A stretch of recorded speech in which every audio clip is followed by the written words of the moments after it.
Jesus, hallelujah. Fight for Jesus, fight for Jesus, hallelujah. Fight for Jesus, fight for Jesus, hallelujah. And the name of the Lord, in the name of the Lord. One of the hardest things for a missionary is you always feel alone. And when you're working in various places, particularly like we do, travel from Fisher to come up here to Beaufort West, see these projects, deal with these people and take it home. It doesn't do justice standing on the stage at your church and tell you what we're experiencing.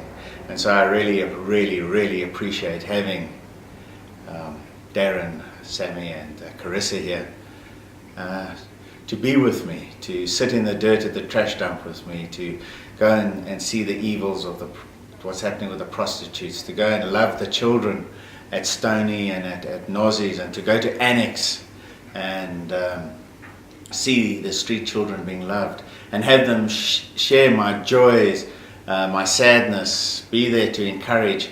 It's absolutely magnificent. It's probably been the highlight of the last 4 years, having these guys with me. So a huge thank you to Nashville Road for being a partner with me, and I'm really looking forward to one day showing all of you what Beaufort West looks like.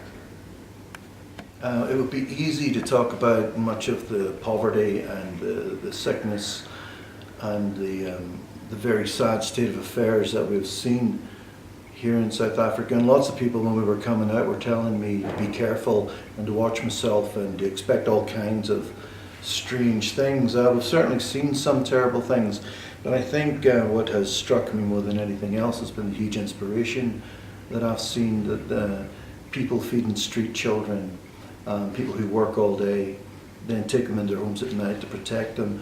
The folks here are hugely inspirational, and they do it without any fanfare or applause. And I think perhaps we've seen something of the best of Christ Church right here in South Africa. Greetings from Beaufort West, South Africa. So great to be able to do this report for you during church this morning. And I just want to say this whole trip, the last few days, has just been very overwhelming.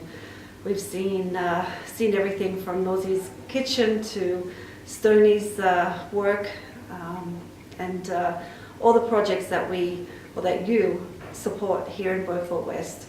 And I can't wait to get back home and share with you personally what our experiences have been like. I guess the most touching thing for me would have been just tonight. We just came from a truck stop. You've heard Pierre talk about the sex trafficking here in Beaufort West, and we just came from the truck stop where we actually seen it live in action, and pretty devastating stuff.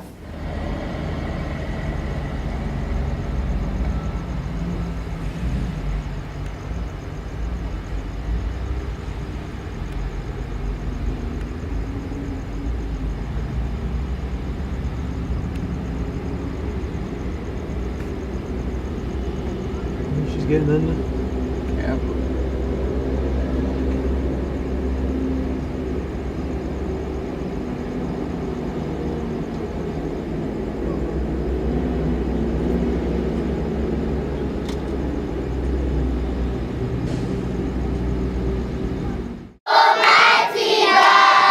We bow before your throne. We bless your name, Almighty God.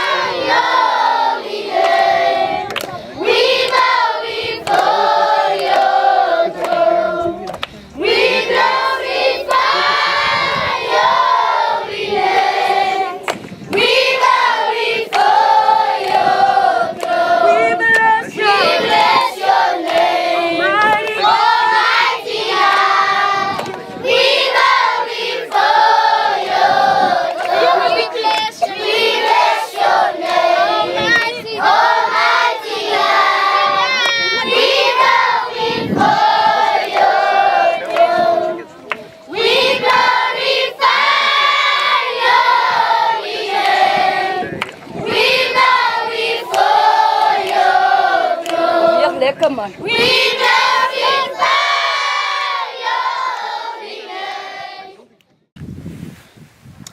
So I'm about 10 kilometers away from the garbage dump, and while we were there we were talking to an old man who'd lived there for about 7 years, and quite naturally we asked him, is there anything that we can do for you? For example, can we get you some tents so that you've got somewhere to sleep at night, perhaps a shipping container that you can put showers in and everything. He very quickly said to me, no, we don't want a better place to live here, we don't want to be here. We don't want handouts, we want a hand up.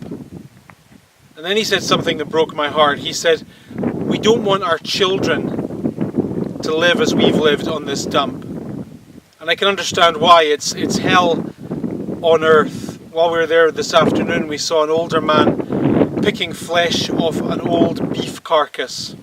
And it must be 40 degrees here. It is horrendous. So, behind where I'm standing is a farm.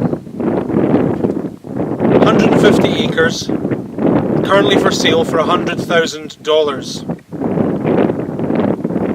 What do you think of this idea? Do you think it would be possible for us to buy this farm? The people who currently live on the garbage dump, we could take them all off the dump, house them here, there's accommodation there already, and then they could work the farm. They could have dignity. They're hard-working people, they're a close-knit community, they look after one another.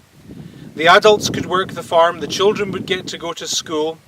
The food that they would grow would provide for themselves firstly, and then the surplus would go to our various feeding stations here in Beaufort West. $100,000 could transform the lives of 40, 50, 60 families. What do you think? See you next week.